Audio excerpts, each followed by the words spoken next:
Have about 15 minutes of them responding to each other, and this is to open more dialogue and also establish connections between their different research interests and their cultural contexts. And some of the questions I posed to them was asking them if they could describe a little bit about the state of their field and how they came to their respective research interests.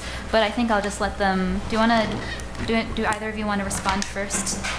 Ellen, we came back to touch. So do you want to respond to or ask Peter and Narendra any questions? Sorry, 5 minutes. So I was fascinated by both of your talks, and one thing that came up as a question in my mind for you is how do you measure efficacy in your tradition? So this came from thinking of Peter's talk, where he's talking about how to quantify the effects of Tai Chi, and in the tradition of Ayurvedic medicine, how do you do that with your patients? Frankly, we do not have a measurable, quantifiable factors everywhere, because as I was mentioning, we have so much of clinical knowledge there. It will change on a day-to-day basis. So how do you quantify that? How do you measure it? I have made some efforts in diseases like rheumatoid arthritis or some other such conditions to restrict to clinical part and measure it by giving gradations, by giving parameters, by defining parameters, what could be called as grade 1, grade 2, grade 3. We have made those efforts. It is possible. But if we are really looking at the situation that we are talking about, if we want to measure beyond neuron, I really don't know how to go about it. I'll be looking at evolving some modalities. Maybe we can identify, say, a specific subset of a process, a therapeutic approach, and then maybe we should be able to convert that into a biological model. That will be, and then correlate. That is the only way will be the appropriate thing happening. Yeah. I can add to that. And having worked a lot, at the interface of two different cultures, traditional Chinese medicine as a whole system and biomedicine as another approach, we struggle with that. And so even with one element like Tai Chi, without bringing in herbs and acupuncture, there's a complexity there. So there's a black box approach, and you can ask questions about, for example, in our clinic at the Brigham Women's Hospital, what are the outcomes of people who pass through an integrative clinic as a whole versus people who go through a traditional conventional clinic for back pain? And we match the patients, we can randomize, and you can ask this question, is there differences in efficacy? But you can't ask why those differences happened. And I think you can drill down. One of the, I think, interesting places at the periphery when cultures come together are these categories. So if you brought in 10 people on average with diabetes in a Western nosological category or diagnosis, and you had them see a Chinese medicine doctor, or hypertension, you would have them be classified into very different subgroups. There are fire types because you can see it in their face. I mean, this is, and they may have hypertension because of some imbalance according to Chinese medicine. They're phlegm and dampness types, I guess. And so this is an interesting way of sort of crossing these cultures. One of the things we did is we brought in 20 practitioners and said, diagnose these same 20 patients, and how reliable are these categories? And not surprising on some level, but they're not very reliable. They get great outcomes in the clinic, but these translations into replicable constructs doesn't work so well. And one of my questions to you is, you have so much clinical experience, you have a gestalt, and I would say that our experience reading literature is that the reasoning process in Western medicine is actually not that different.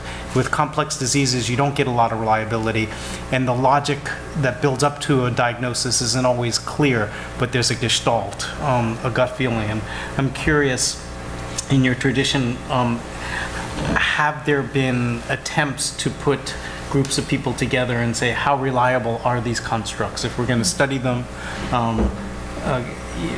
is it intuitive? Is it an art, or is it something that can be taught so that? No, I think there have been some efforts in last about a decade, and again, one major study was in rheumatoid arthritis. There were some other group studies in mental disorders at NIMHANS in Bangalore. Diabetes is another area which is picking up for this kind of studies. So there has been efforts to look at the clusters and what the total therapeutic approach is offering. In a way, that is a welcome step, because earlier we were said either you choose a drug or zero down to one drug or something, but now new modalities are evolving where you offer a complete therapy based on Ayurvedic principle, and you study the outcome of that complete therapy. Such efforts are now becoming more and more common, and that's a good development. But you asked me this question, but I have been struggling from my young age that I wanted to become a clinical researcher, and I did become a clinical researcher as a part of industry. But I am wondering, how much that process is really helpful. Let me give an example, because the dynamics of disease, for example, diabetes. When I started my career 30 years, 40 years back, diabetes was defined in a different manner. Today, diabetes, when we say it's a group of diseases. Now, if diabetes itself, as of today, has taken the form of a group of diseases, how do you quantify that? So earlier, when we are looking at hypoglycemic activity, only by looking at one part, now today you are looking at the whole theory and the lifestyle, and people are saying, okay, forget about insulin, let's see whether we can look into the complications and whether we can prevent. So when those dynamics itself are changing, my question is that, is it not possible, or will it not be appropriate to sit with the knowledge base and link and evolve the parameters which are coming within that knowledge system? And it is possible to evolve objective parameters. My experience tells me that it is possible, as Peter very rightly said, within systems it is possible to evolve objective parameters. And that's only one has to make little effort about that. Yeah. Ellen, what do you think about what Narendra mentioned about potentially looking at inputs of medical, different herbs, rubbing it at the surface of the skin? Do you see any models, or can you think of any models that would allow for that kind of design to look at efficacy and I don't want to say active components, but mechanosensory, does that go into any So are you thinking about sort of integrative medicine at the periphery, so how herbs or chemical activators might interact with mechanical inputs? Is that what you're thinking? Or if you can talk to me a little bit about your work in ultrasound, and if you see any kind of alliances with what Peter and Narendra have described. Yeah. So I mean, in the peripheral nervous system, one thing that's remarkable and beautiful about the somatosensory system is that different forms of energy are transduced by the neurons that innervate our skin. So we do have chemoreceptors and mechanoreceptors, thermoreceptors, and there is integration certainly at the level of the spinal cord, but perhaps even out in the periphery there is crosstalk between those types of neurons, and importantly crosstalk with the immune system and with the cells in the periphery. So I think that there's certainly something there that's when you were speaking, I listed out about 8 or 9 different possibilities. And I see a lot of possibility of working on, if you take skin as a base, which we have a model available, a structure which is available to you, it will not be, it will be possible to identify, maybe consider 4 or 5 options and zero down on 2 or 3 specific therapeutic interventions, which could be measured by the models that you have. Yep. You talked about the mouse and the transgenic mouse, because I'm going to work on some cancer cases on that, but I will look at the suppression part of it, that when there is an anxiety or when there is a stress, we give a simple Shirodhara, when the oil draping on the forehead. So there are two therapies. One is a person is made to lie down and there is a dripping of the oil. Other is the filling the whole head with a cap which is full of oil. And just 2 or 3 sittings, and I have seen people really getting relieved of stress and anxieties. And if this could be measured, which is possible, I think that will be a great, a demonstrable example of that. Another example which I just talked before we began was about the feet. We give a lot of importance to feet as a main organ. Like we always say that you keep your feet warm. Your feet should not be allowed to get cooled down. So they say that if you keep your feet warm and head cold, you will not need a doctor. there is a saying. So maybe this kind of things we can pick up. There are several things but we can discuss about it afterwards. And there is a possibility of such modalities. Can I add to that? Sure, yeah. So there are lots of examples, I think, in traditional Chinese medicine and other ways, the interaction potentially with some of the mechanisms. So in acupuncture, there are often infrared lights, and they change the temperature of the local tissue that the needle stimulation is happening. I don't know, there's all sorts of theories about which receptors are being activated in which tissues, and some of it is neurological, some of it is connective tissue, which has a mechanical piece, and Helen Langevin and our group is studying that a lot. But I think that I can imagine how environmental factors might change the sensitivity of the system.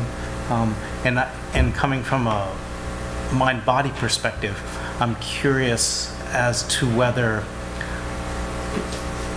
the focused attention on the stimulus that's happening independent of the mechanical one would change the gain or change the physiology of that. And that would be a good example of mind-body where certainly in acupuncture there's lots of placebo needling and other places where people don't know things are happening, and the lack of attention to it changes the outcome.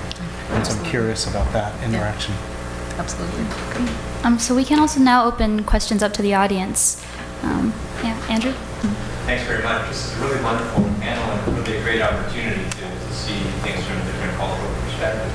And my question pertains to pathology, and I wonder how each of you identifies what is a pathology, and how do we understand what wellness is and what not wellness is. How do you come to classification of pathology from identification of pathology from your traditions? Start with the clinicians. Oh no, Ellen, you can. Yeah, Ellen, if you have any. Yeah. Well, frankly, there cannot be a distinct demarcation between health and illness. I mean, looking at whereas we do name a disease, and there is a specific method of identifying something called as a disease, defining a condition as a disease. There are always in between phases. So right now we are sitting together. Are we diseased or are we healthy? That's the question. So in a way, if you look at it, we are in a disease form, illnesses form, because we are in a one-packed environment, and our mind is now concentrating on a particular thing, and beyond a particular time, you will not be able to absorb it, then it becomes an illness. But the moment you go out and you talk about it, you are balancing out immediately. So there is no clear-cut demarcation between a health and illness. But as far as you are able to understand the factors which are responsible for balancing out, that is what I will call as an healthy state. But if a state becomes what we call as dysfunctional, and it takes up a different form, then you call it as a disease. I think it's a great question. I think a lot of medicine is focused on disease, and it's defined as, the absence, disease is defined in contrast to health. It's almost a polemic. And I'm just thinking back, I remember this really rich discussion between a group of cognitive neuroscientists and monks. And this was the first MIT Dalai Lama group from Mind and Life. And after all of these lovely lectures of this is what schizophrenia in the brain looks like, this is what depression looks like, this is, one of the monks in the most sweet way said, and so the question to the monks was, so this is what we're doing, is there something that we're not thinking about? And in the kindest way he said, it's so interesting, you guys know so much about what the brain looks like on disease. I'm curious, what would an Olympian of mental health's brain look like? And it was just striking. It just took everybody. But I think in the last 15, 20 years, there's been a movement towards studying what health looks like, not just what disease is. What is health, what is resilience, and those sorts of things. And I think it's an opening field. I'd just say that a very generous person just donated about $25 million to create the Center for Health and Happiness at the Harvard School of Public Health. So I think that's just an example that we're asking the flip side. Just to add to what you said, my reply came to you in the context of Ayurveda, the way we talk about it. So if something which is called as health, we call it samadosha. I talked about 3 humoral systems.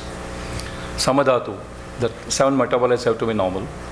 Prasanna Atmendriya, your Atma, the spirit, the senses, and mind have to be in a phase of bliss. Your evacuation and the excretion has to be perfect.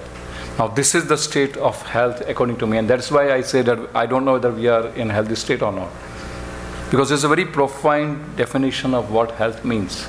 Samadosha, Samagnisha, Samadhatu, Malakriha, Prasanna Atmendriya, these are the factors which will make you healthy. So it is an ideal phase, but at the end of the day, you have to look at whether you are in a situation which is you are able to balance yourself. And if you are able to balance yourself, physical, mental, then you are in an average healthy state. And when it is going out of your control, then it becomes a disease. Yeah, this actually reminds me of one of my first conversations with Ellen about just research on touch, is that you're not looking, well, at least the Merkel says you're not looking at neuropathologies, but we were looking at just states of normal states of touch. Yeah. And on the flip side is the neuropathology. Yeah. Yes. Oh, go ahead. Yeah. Okay, yes. When you were speaking, I anticipated that you were going to, when you talk about touch, pianist, really, Horowitz, Vladimir Horowitz, incredible fingers, right? That when Aristotle spoke, he talked about the brilliance of the intellect. And I thought you were going to talk about the use of tools, that we have hands and the very delicate use of, and the most nuanced delicate use of tools. And I thought that was exactly what I didn't speak to him, but I think that's what Aristotle was getting at. But you didn't cover that, and I don't know if that's was an oversight or if I'm missing something. Yeah, so really that is the inspiration for our basic research. The fact that that these fine motor skills, the use of tools, relies on our sense of touch. So that's the inspiration for our work. What I showed was really basic cellular and molecular mechanisms. To complete that loop, you might ask what happens with tool use when you selectively silence some of the pathways I talked about. And that's work that's still ongoing. It turns out mice aren't so good at using tools, so it's not an easy question to answer. Well, we're quite good at it, but it's not. Nuance, though, I mean, I think we're kind of unique in that respect. No, that's not true. And actually, so there are folks in the lab who are spending quite a lot of time observing the way mice handle their food, for example, to see if we can devise some clever tests to ask what happens when you take out specific pathways in touch. Does it affect the way that animals manipulate objects or use tools, for example? One simple experiment that can be done, and we haven't actually done this with the transgenic mice that I talked about, was to look at gait analysis, like you were talking about in humans. And it turns out that if you interfere with touch pathways, you do see changes in gait that lead to footfalls and slip, even in mice. So that's one way to do it, and we haven't done those experiments yet. As an evolutionary biologist, I'm thinking about that distinct shift from being a quadruped to a biped that freed the hand to do different things. But I'm wondering, you mentioned how representative in terms of sensation lips are. Yeah. And there are all sorts of tools that animals have used using their mouth, and that might be, you might not get stuck with that quadruped biped thing, but just looking at lips and the sensation there for intelligence and tool using. That's a great suggestion. And then the other side of the touch thing was, the neonates that have been deprived of touch. And I think that might be very different mechanisms, but something happens to their development when they're deprived of touch versus touched, and it's a different kind of intelligence. It's almost like developmental. Right, but that's where we see, in many ways, that's where we see these touch receptors being so important, is during neonatal development. Yeah. Yeah, Kavita. My question was to Narendra. I was wondering, can you also, like some of the other speakers were talking about, being able to recognize cognitive decline through age and other things? In Ayurveda, is there any way in which you can predict someone's going to live? Because Ayurveda is a science of just living forever. So can you predict what, from age and the way people talk or eat? Is there a way of knowing if they're going to live a very long life? Is there kind of physical signs that you see in patients that kind of indicate to you that there are some signs? I'm interested in aging, so I was just thinking, the oldest of old, can you predict someone's going to live between the age of 80 and much longer, or a shorter life? Sense and other things that someone tell? It's very interesting that that first text, the ancient most text of Ayurveda, which is called as Charaka Samhita, the first chapter is on longevity. That the sages come together and they say that this whole knowledge of Ayurveda is being given for the purpose of longevity. And the first two chapters are on rasa, and I'm glad that Kavita has given me that opportunity to talk about it. That the first metabolite which I mentioned in my slides is called as rasa dhatu. Rasa means juice. Whatever you are using gets into the first form of juice for your body. It's like body juice. And that is, and in Ayurveda we do not have the concept of circulation of blood.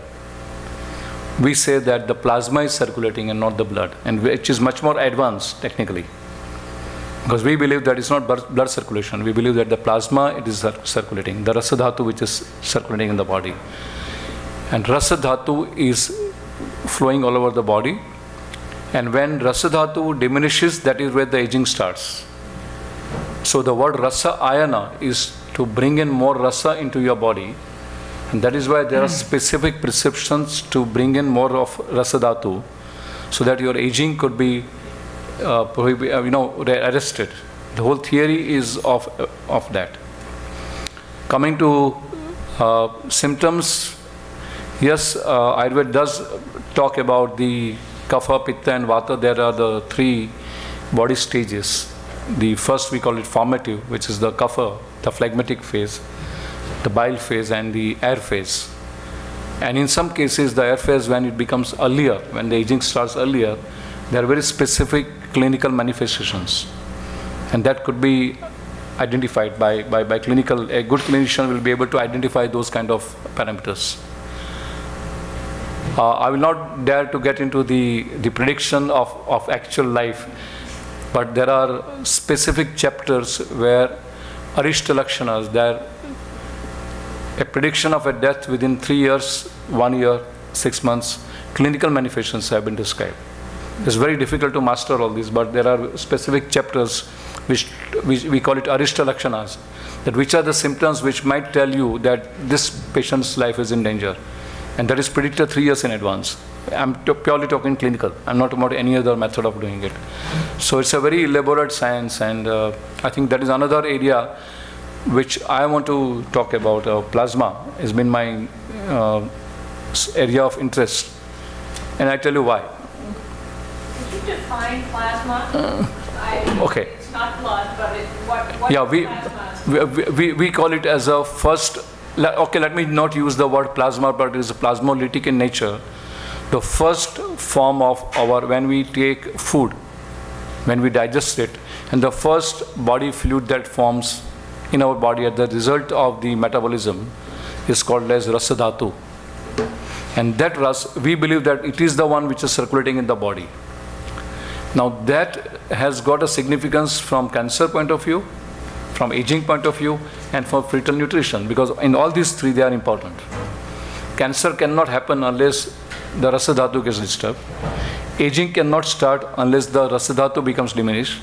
And the fetal nutrition is very much related with the rasa dhatu nutrition, the mother and womb, So to me, I have been discussing this for last 5 to 6 years, that if we are looking at bringing together the biomedical science and Ayurveda, then the whole concept of rasa dhatu provides a very beautiful biological entity which could be concentrated upon. So for example, we can look into prostate as a normal organ, and we can look at prostate as a cancer. We can look at mother's milk as one of the positive part of it, and breast cancer as the negative part of it. And you can look at fetal nutrition as a positive part of it, and you can look at fetal and mentally retarded outcome because of a child because of the poor nutrition. And it will be possible for us to identify clinical entities on two sides of the thing, and if there could be a biological research work, I think this is where the integration can occur. Sorry, Nora looks very. Oh, okay. Okay. Yeah. Sure. So it sounds to me as though what might generally be classified as Western medicine is looking for trying to get as few causal factors as possible and identify what those are, and that Ayurveda is looking at a huge complexity of and really systemic kind understanding rather than single causal factors. And I mean, this is a little too simplistic, and so when you say that undertaking research like that, it seems as though you move to a kind of monocausal or much more reduced causal explanation. And I'm just wondering whether that's useful. I mean, it's useful in terms of trying to translate between the two systems, but is it actually useful to the system? I mean, is it useful as a clinical practitioner? As a practitioner, I will more than welcome it. The reason being, rather than having a classical reductionist approach of a drug or a expression of a disease which is defined in a particular way, I'm concentrating on a biological entity which has a parallel understanding. And if we can concentrate on, to come together, we need a language. But to come together, we need an objective. So when you want to come together, when two systems need to come together, they need to identify something which is a similarity. And let me give an example how this idea came in my mind, because this happened 30, 40 years back. When I was looking at the rheumatoid arthritis, you look at the word rheum originally is coming from the heavy fluid. And to me, the whole Scandinavian research on the rheology or the metabolism of the real RF factor, to me that was more exciting than the RF factor per se. So to me, when I say that amavata, that is the Ayurvedic word, and it says that there is a heaviness in the body, so metabolic rate goes down. So to me, the metabolic rate going down and body becoming heavy was more important than the RF factor. But then RF factor gave me a medium to analyze it, to quantify it. So that is where that is where rasa dhatu becomes born. I mean, that is the derangement of rasa dhatu. Rheumatoid arthritis is according to us derangement of rasa dhatu. So now when we are looking at it in a research point of view, because it will definitely add to my knowledge as a practitioner, and that is where it is going to be helpful to me. We only have time for one more question. Nori, sorry. Yeah, so it's a follow-up question. All right. Do you want? Okay. Yeah. So it's kind of a follow-up question, one last question. So I think what you're suggesting in the talk, in a way, is it's a very rich, complex system that the practitioner can use a lot of intuition, a lot of information, network of concept And I was thinking if there isn't a way to translate this research into a practitioner in the Western tradition, not to treatments, but to the thinking process of a practitioner. So I was just, in a sense, envying the richness of intuition and tree of connection. And when you think of a practitioner in Western culture, it's much more limited ocean of thought. So I was wondering if there is a way to translate this kind of richness and put it into the research of a practitioner, not into the research of the treatment. I'm not an expert in this, but I know from our interface with our colleagues, there's a rich field of clinical reasoning. And a big movement in early medicine training is to prevent people from jumping to a very quick conclusion early on and to stay open. And that has to do with, not following a very linear differential diagnosis tree, but staying open to looking at things from the outside. So there's actual training to make people continue to step back and question things, or to work in a group where people challenge each other to keep that larger perspective. So I think that that's definitely alive and happening.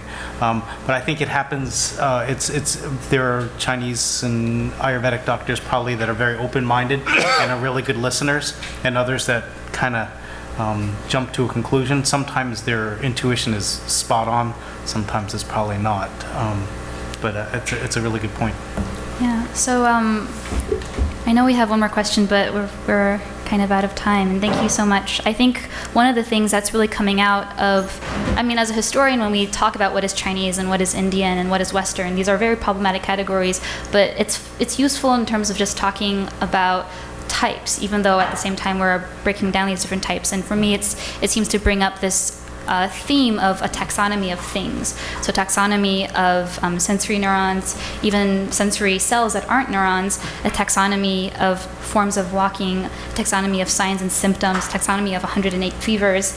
And perhaps, again, we in these cross-cultural or cross-contextual conversations, there's always a problem of translation and a problem of context. And it seems as if we can break down these taxonomies and in some way, this gets to Andrew's question on ontology, how do you name something? When does something become something else? That will maybe allow for more conversation in a way that can produce more productive type forms of research as well. So thank you again to our three speakers. We can continue this conversation over some refreshments, and thank you very much for coming.